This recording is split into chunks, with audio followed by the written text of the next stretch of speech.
बुत था, उसके आगे डंडा रख दिया, अब चला आया। लोग जब देखते हैं तो घबरा गए कि सब बुत तो टूटे पड़े हैं, लेकिन डंडा जो है वो बड़ा बुत के आगे रखा हुआ है। तो लोग समझे कि यही है जो हमेशा शिकायत करता रहता है कि ये बुत है, ये नहीं ठीक, ये खुदा नहीं है, कुछ नहीं, ये हिलते डोलते नहीं, बोलते नहीं है, तो यही का काम होगा इब्राहिम का। खैर उसके साथ में उसको बुलाया, पूछने लगे तो कहे देखो एक तरफ से जो बुत है वो सब मरे पड़े हैं, टूट गए हैं, लेकिन बड़ा जो है डंडा उसके आगे है, पूछो इससे ये बता सकता है कि कौन तोड़ा है। तो वो क्या बता सके, वो तो पत्थर ईटा है। ये लोग जलन और पैदा हो गया, मायूस हो गए हैं, जवाब नहीं था। खैर इसके साथ जो कुछ माजरा बहुत कुछ गुजरा, इनको सजा दिया गया, आग में डाला गया, क्या क्या ना इसके साथ में हुआ। लेकिन ये इंसान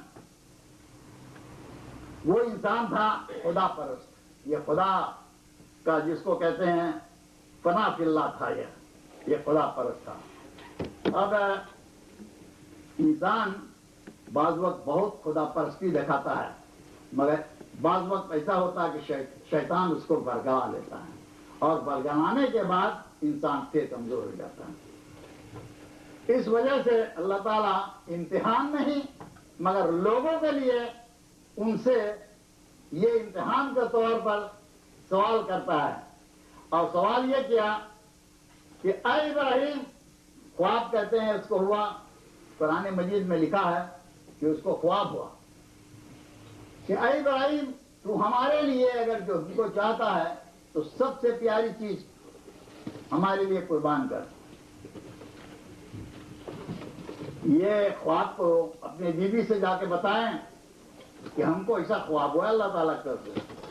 तो बीवी कहे सबसे प्यारी चीज कौन इसे है? प्यारा तो तुम्हारा बेटा है, और तो प्यारा कहे हाँ, मगर खुदा के राह में इसको कुर्बान करना चाहिए। अब कुर्बानी का मसला, लोग कुर्बानी अक्सर समझा करते हैं कि जानवरों को गर्दन काट देना, जबा कर देना कुर्बानी हुई।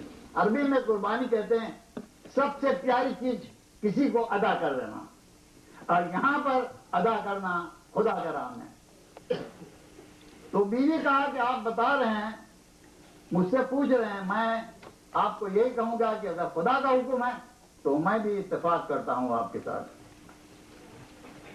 रह गया बीवी कहा आप जा करके बेटा से पूछें।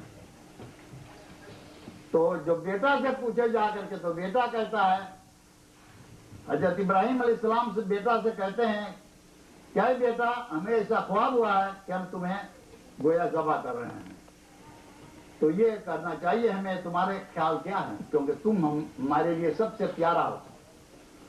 बेटा कहता बाप, अगर खुदा का यह हुक्म है तो तुम हमें सबर वालों में पाओगे, यानी अपना काम करो। याद रखना, ये जो हज का मसला मैंने कहा, इसमें तौहीद का मजमुआ है। तौहीद अल्लाह ताला के एक जात के इबादत तमाम दुनिया में सब कौम के अंदर में होने के लिए एक ऐसी चीज है जो तमाम मामला इसके अंदर में जमा है। ये हज बोल करके खत्म नहीं है, इसमें 10 अहकाम है, हज के 10 अहकाम। कुरान मजीद उन अहकामों को मशारुल हराम कहा एक तरफ, और दूसरे तरफ कहता शारुल्लाह।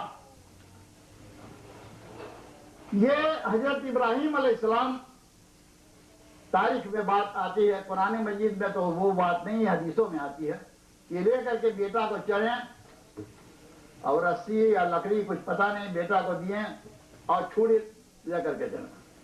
हिंदुस्तानी में उर्दू में कहते हैं छुरा लेकर चले। कहते हैं जब चले रास्ते में तो उनको शैतान मिला, और शैतान कहता है तू कहां जा रहा है, पागल है, ये तुम्हारा बाप तुमको ज़बह करने ले जा रहा है। तो कहते हैं कि वो लाहौल भेजा और ईटा पत्थर उतार कर मारा उसे। इस तरह से 1-2 मुकाम कुछ आगे बढ़कर वहां भी रोका, और आखिरी पर जिसको जमरात कहते हैं वहां जाकर के भी रोका, और वो वहां पर रोक करके बाद में कहते हैं कि जब वो चाहा कि उसकी कुर्बानी करें तो वहां एक दुम्बा भेड़ा जाहिर हो गया उसके आगे, और आवाज आई कि इब्राहिम, तेरी जो ईमान है, तेरा ईमान जो है اور تیری نیت جو ہے خدا ذات پر پورا ہو گیا۔ آپ اپنے نمازوں میں حضرت ابراہیم علیہ السلام کے اوپر درود بھیجتے ہیں، ان کے آل اولاد پر، اور قرآن مجید تمام دنیا کی کتابوں میں یہ بات ملتی ہے کہ ابراہیم علیہ السلام ایک انسان تھے جو خدا کے آگے اپنا سب سے پیاری چیز سب سے قربان کرنے کو تیار ہے۔ یہ یہودیوں میں اس کا نام آتا ہے، اور کہتے ہیں کرسچان میں آتا ہے، کہتے ہیں فادر فان آل پروفیشن، وہ دادا تھا، باپ تھا سب نبیوں کا۔ ہندو دھرم کے اندر میں ابراہیم کا نام برما کے نام سے آتا ہے، آیا کہاں تک اس کی ثبوت ہے، لیکن وہ برما کے نام سے آتا ہے، اور وہ بھی ان کو کہتے ہیں وہ تھا پتا سب رشیوں کا داتا تھا۔ خیر اس طرح سے ابراہیم علیہ السلام کا نام آتا ہے۔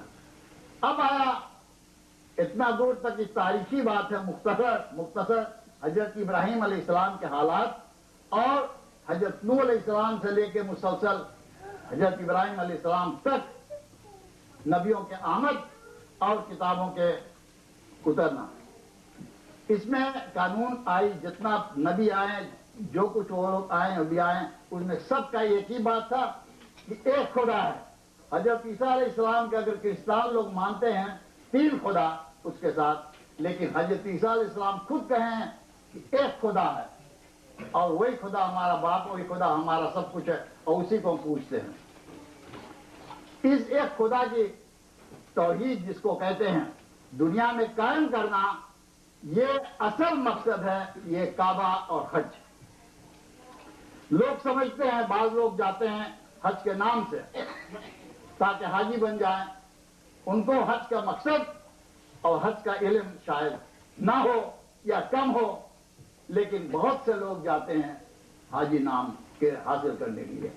دوسرے لوگ جاتے ہیں دیکھیں کہ آیا عورت بھی وہاں پر حج کرنے جاتی ہے یا نہیں، یہ بھی وہ لوگ جاتے ہیں دیکھنے۔ تیسرے لوگ وہ بھی جاتے ہیں دیکھنے کہ آیا وہاں پر احمدیہ لوگ بھی آئے ہیں یا نہیں۔ لیکن حج کا معنی اور مقصد اگر لے کے جائیں تو میں سمجھتا ہوں شاید وہ منزل مقصود کو پہنچ جائیں گے بہت سے لوگ، لیکن یہ نہیں ہے۔ حج کے معاملہ سنو، حج کے 10 احکام ہیں جس کو شعائر اللہ بھی کہتے ہیں، یا مشعر الحرم۔ مشعر الحرم زیادہ کعبہ کی طرف توجہ ہے۔ یہ 10 احکام جو ہیں، آپ جائیں گے طواف کریں گے، ہمارے حاجی لوگ گئے ہیں طواف کیے ہیں، طواف پہلا احکام ہے۔ اس کا مطلب یہ ہے کہ ہاں آپ اس توحید کے مقام کے اندر داخل ہو گئے ہیں، اور آپ 7 دفعے یہ وعدہ کرتے ہیں گویا کہ اے اللہ، ہم اپنے آپ کے لیے تیرے گھر کی طرف لایا ہوں، اور تیرے حکم اور احکام کے مطابق ہم عمل کرتے ہیں، اور اللہ ہمارا کام پورا کر۔ یہ وہ کہہ کے اور 7 مرتبہ چکر لگاتے ہیں۔ اس کے بعد دعا کے پر کچھ کرتے ہیں لوگ، کچھ کرتے ہیں۔ پھر ایک مقام ہے جہاں بابا ابراہیم علیہ السلام رہتے تھے، وہاں قریب میں، اس کو مقامی ابراہیم کہتے ہیں۔ وہاں یہ کہہ کر کے یہ لوگ اور جاتے ہیں، وہاں 2 رکعت نفل پڑھتے ہیں۔ یہ 2 احکام تو ہو گیا۔ دونوں احکام کے یہی بات ہے کہ جو آدمی یہ سلسلہ قائم کیا ہے، اور جو ہم کو خدا کے طرف، خدا کے ذات اور ان کی توحید کی طرف دعوت دیا ہے، اس کو ہم اس کے لیے اللہ تعالیٰ سے دعا کریں اور درود بھیجیں۔ تو یہ ہو گیا 2 احکام۔ تیسرا احکام یہ ہے سعی۔ سعی کہتے ہیں ایک تیرا صفا اور دوسرا تیرا مروہ جو کچھ دور پہ ہے، وہاں پر لوگ جا کر کے اور وہاں پر تھوڑا آہستہ اور تھوڑا جلدی چلتے ہیں۔ یہ سنت جو ہے ایک بیوی کی ہے، اور کون بیوی؟ جو حضرت ابراہیم علیہ السلام کی بیوی تھی حاجرہ، یہ اس کی سنت ہے۔ آپ 7 مرتبہ دوڑی ہیں، پہاڑ سے پہاڑ نہیں، ٹیلا نیدرلینڈ سے کہتے ہیں، اوپر چڑھ کر کے، اور وہ بیوی دیکھتی تھی کہاں پانی ہے، کیونکہ بچہ کو ریت پر سلا کر کے آئی تھی۔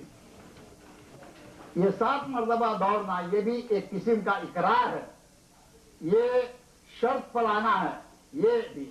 اور کون شرط پہ؟ ایک بیوی وہ شرط پر آتی ہے جہاں اپنے شوہر کے فرما برداری خدا کے حکم کے مطابق کی.